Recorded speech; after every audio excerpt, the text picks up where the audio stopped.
Hey there, this is Matthew Jennings, and on this episode of Peachjar Extra Credit, we are talking equipment. Stick around.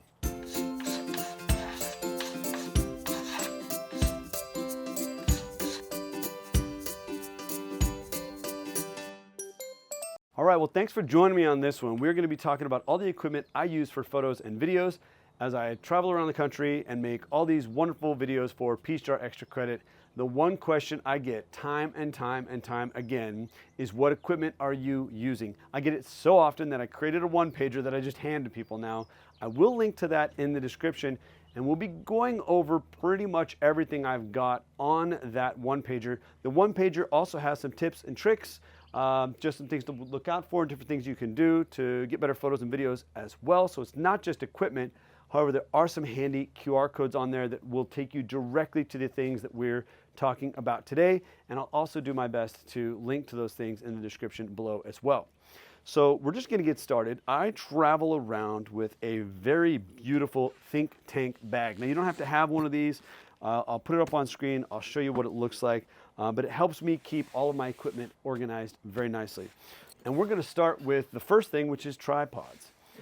And I use two different tripods depending on how I'm filming. So I'll use a really nice tripod for my DSLR. It's a little bit more sturdy, something that's a little bit more heavy duty that allows you to add a weight if you're filming in windy conditions.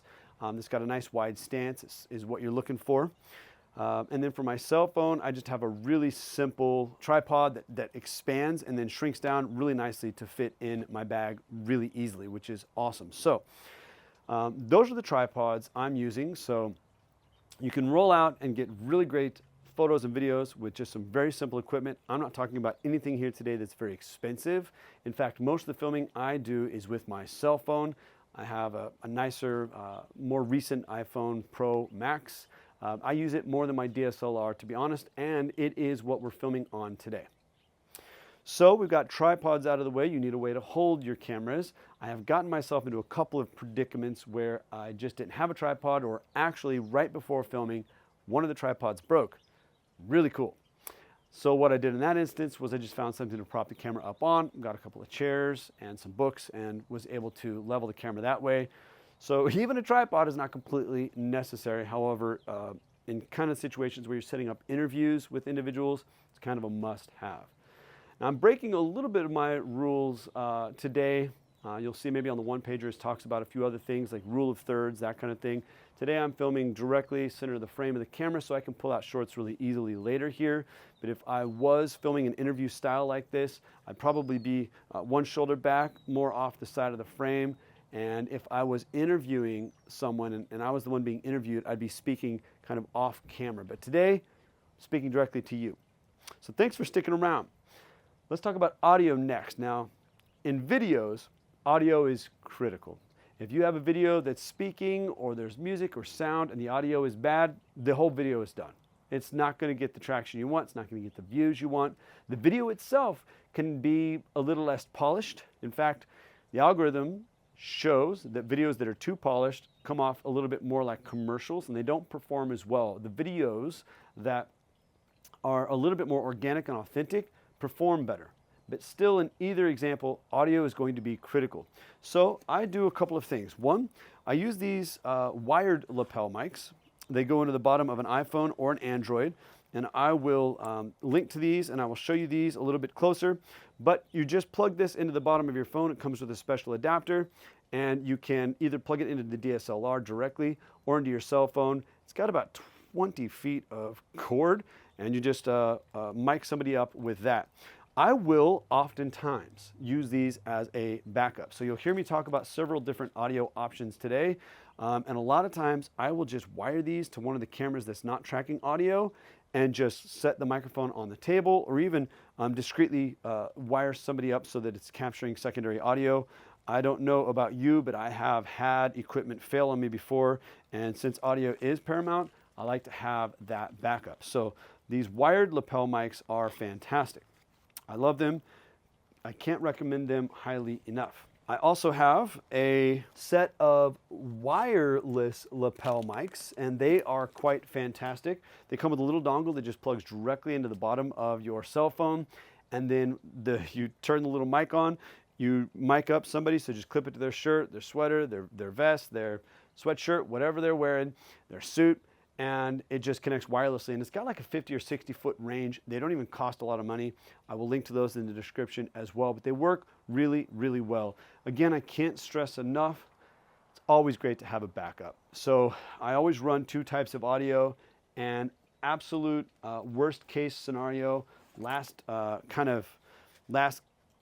thing I might do is I always put a shotgun mic on the top of my DSLR. So most often, if I'm running an interview setup, I've got my phone as camera B, my DSLR is camera A, and I have a shotgun mic on the DSLR so that even if the audio fails running into my camera B, my phone, I've still got the backup audio. That has worked in the past. The audio is going to be a little bit distant, so if you have an interview, for example, where you've got a really nice mic that you're using and then that mic just dies, the battery dies, or just stops connecting for whatever reason, and you have to transfer to the audio on the DSLR, you are going to hear a noticeable difference. And AI, from what I've found, has not been able to fix that. When you have audio being recorded at a distance versus a mic that's just right on a person's body, AI is just not good enough to close the gap on that. So if that does happen to you, you'll probably end up having to use the audio for the entire duration of the interview from that more distant microphone to get a more consistent sound. Or what you could do, and I've done this as well, is at the point that the mic dies, you just put a little disclaimer on the screen that says, hey, my microphone's died, apologies for the poor quality in audio or the dip in quality in audio. Now, one of my most favoriteest pieces of kit for audio are these DJI wireless microphones. It's what I'm wearing right now. It's what you'll see a lot of influencers wearing online right now. They are fantastic. They come in this nice hard case. They charge in the case. It's iPhone or Android.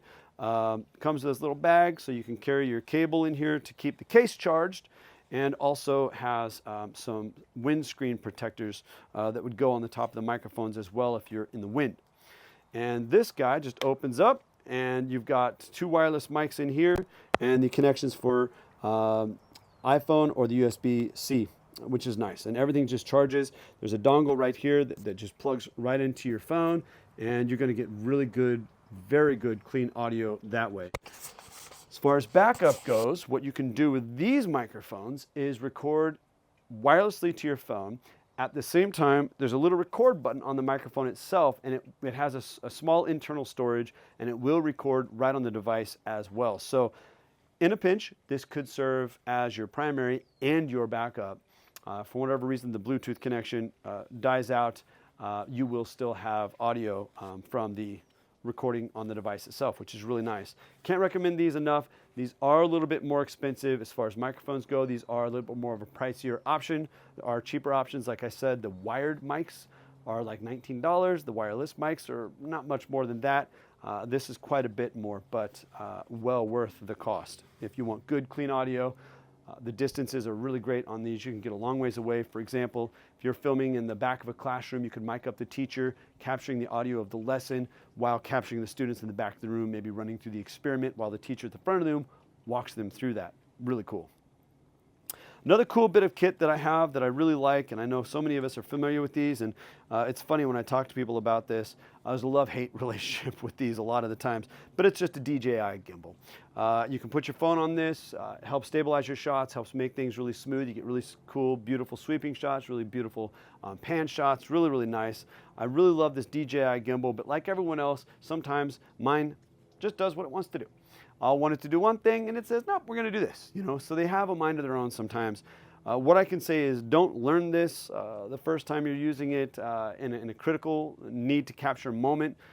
This is definitely one of those things you take out in some downtime and you play around in your office, or take it home, try to film the family dog or the kids out at a picnic or something with it, and really get yourself familiar with this piece of kit before you come to rely on it in a pinch, because there is a learning curve. There shouldn't be, but there is. And it is a great piece of kit if you are wanting to get really nice, stable shots. On that note, kind of dive into the tips and tricks a little bit. You can do very similar things with your phone and panning by just keeping your elbows in, keeping your phone close to your body, and you can get really smooth pan shots that way as well, just by kind of keeping things tucked in and keeping your tripod made out of your own body as stable as possible.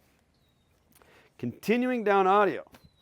Now, if you happen to have the need for really nice microphones, I use a podcasting kit in a lot of the interviews you'll see on Peachjar Extra Credit. And if you're not watching Peachjar Extra Credit, you need to be. Actually, you're watching it right now. So, hey, go you. Anyway, this is the Zoom PodTrack P4. I love this thing.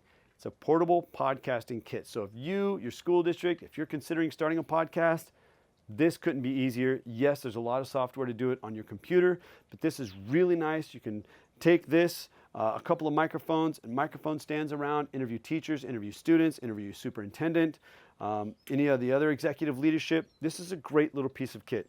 The microphones just plug in via cable, XLR cables in both ends here. You get a microphone stand. You set this up. I have a couple of stands that I use that I like to set up if I'm at a desk or on a table. The microphones just screw right into the top of this, and so you can set up a really nice setup at a desk or in somebody's office, or you can get the really nice kind of microphone stands so you can take with you really easily that kind of expand and collapse, are very good on storage. But these Zoom dynamic mics, ZDM ones, are really high quality microphones for the price. They won't break the bank. They're not too expensive. I really love them. They're easy to set up. They're easy to use. Only cautionary tale I will give you on this is when you are screwing this onto a tripod or one of those desk mounts like I showed you, you don't want to twist this on and crank it down using the microphone as leverage. It will actually over time twist off the base here. Zoom was kind enough to give me a couple of replacements. I did that, unfortunately, with two of my microphones. They just screw off and you put the new replacement on, which is nice. But you can twist this off really easily. So when you're putting it on a tripod, probably doesn't need to be on too tight anyway, but go ahead and tighten it with this base as you twist it on. That's audio. And the Zoom podcasting kit, this P4 is great. You've got channels you can monitor. It does record individual channels, so later if one voice ends up being louder than another, you can balance the audio in post. It's got really nice headphone monitoring here, so if you were doing a podcast, you can throw headphones on. You can all hear each other really, really well that way. I actually use this for almost all the audio on the videos. And then the Bluetooth mics are my backup. So this is usually the audio you're hearing, or you'll see us on the Peachjar Extra Credit episodes with these microphones sitting at the desks, or we're standing and talking into these microphones, because the audio is just even a level up from what you're hearing right now. These are really great. I love these, can't say enough about them. And then all we do in post is we take the audio from here, just on an SD card, and we just match it up with the video, which of course, if you're using Premiere Pro, which you should be, does all that for you because AI is incredible these days. You will need for that a couple of, or at least a decent headphone set that you can listen in on, and then that's it. That's pretty easy on that one. The last thing I will cover is my camera that we use here at Peachjar, and it's a Sony AX7. This is a really beautiful DSLR. I am not using it today because last time I flew, the airlines took my bag and made me take all the batteries out of everything, and those batteries got left at home in a backpack somewhere that I have to find. Try to keep your batteries with your cameras, folks. But this is a really great camera, take my word for it. It's actually, if you're a fan of the Peachjar Extra Credit series, this is what most of those videos are filmed on, this Sony AX7. It's a beautiful camera, looks like a photography camera, and it does pictures very, very well, but it actually really is geared towards videos. One of the things I love most about this AX7 is it has eye tracking. So in this situation right here, this camera would lock on the eye that's closest to the lens and track that eye, making your face and the subject in super hyper focus, which is wonderful. And it kind of takes all the guesswork out of focusing and figuring out what the background's going to do and all of that. It's just a really great camera, easy to use, and I can't say enough about this. Of course, you'll need some memory cards. You want to get the memory cards that write really fast, like those XD Extreme cards are really good for a DSLR like this, it's going to be taking, you can shoot 4K in this. It's big file sizes, so you need a really quick, fast memory card that keeps up with that process. And the same with your phone. If you're shooting 4K on your phone, you just remember on the back end, storage on a memory card is going to be eaten up really fast. Storage on your phone is going to be eaten up really fast. It's going to take a long time to transfer those files. Just as an FYI, I shoot everything in 1080. I love the 4K, but I'm going to save the 4K for things like beautiful landscapes or river rafting trips, something like that. This kind of a situation right here, 1080 is broadcast television quality. It's going to be good enough. That pretty much covers the kit. If you do have a DSLR or even on your phone, one of the biggest tips I can give you is always clean the lens. It's become second nature to me when I pull my phone out to take any photos or videos. I clean the lens with my shirt tail, or sometimes I'll even just rub the outside of my pants pockets where the lenses are inside, just knowing that it's cleaning it. We take them in and out of our pockets, in and out of our purses, bags, backpacks all the time. They get very dirty. Clean your lenses anytime you're going to shoot photos or videos. Same with the DSLR. So I have a couple of last things here I'll share with you, which is this is a little Giotto's Rocket Air. Just kind of blows air into the camera crevices and lenses, helps clean that way. And then a brush will help kind of brush away dust and debris. I always carry around a cleaning cloth, just like you would use on your eyeglasses. That's always good for lenses as well. And then they make really nice Teflon makes these lens cleaning papers that are great. They are really good for cleaning lenses with like kind of an alcohol or a cleaning based solution that's specific for cameras and lenses. So I use one that is by Giotto's as well, and it's a multi-optical cleaning solution. It's alcohol and ammonia free, which is what I wanted to say a minute ago, is it not alcohol based. So alcohol and ammonia free. It's anti-static and anti-fog. And paired with these Teflon lens cleaning papers, it's really nice. It goes on. It dries really quickly, which is great. And then I usually keep a set of Q-tips as well, just because if you're out there and you're doing something critical and you're capturing that moment, the last thing you want to do is find out your lens was dirty when you get back and you start editing. I don't have anything else in my bag. So it comes down to a phone, which would do 90% of everything you're ever going to want to do. A DSLR, which is a great, nice to have. Phones, by the way, are also, and I know I might get some attention for this in the comments, but phones are taking DSLR quality photos, honestly, photos and videos. It's getting to be a very close race. I will never, myself, full disclosure, give up photography completely to a cell phone into the foreseeable future as far as I can see. DSLRs give you so much more control over the image that you're trying to create in your head that you see in front of you. So DSLR still champion as far as photos go and videos, but cell phones are a very, very close second. So they're great. Comes down to your equipment being a phone, perfect, DSLR, great, audio, must have. So get yourself a set of those wired mics or the wireless mics, either the cheaper Bluetooth set or these nicer DJI mics. You don't need a gimbal. It's a nice to have. I honestly use it about 20% of the time. This podcasting kit is really great if you are starting a podcast or you just want to capture higher quality audios to go along with your videos. And if you're interested in learning a little bit more about editing, hit me up. If there's any interest in that, I'll definitely put together a small series on just editing and B-roll in general and lining up audio with certain things and just kind of going through and making things look nice. That's it. I hope you found this helpful. I hope this answers some of the questions you might have about what equipment you might need to use out there in the field just to get great photos and videos. Please let me know if you have any questions. I'm happy to chat. Be sure to like, share, comment, and follow for more. Stick around because we got a lot of content coming at you through Peachjar Extra Credit. We'll see you later.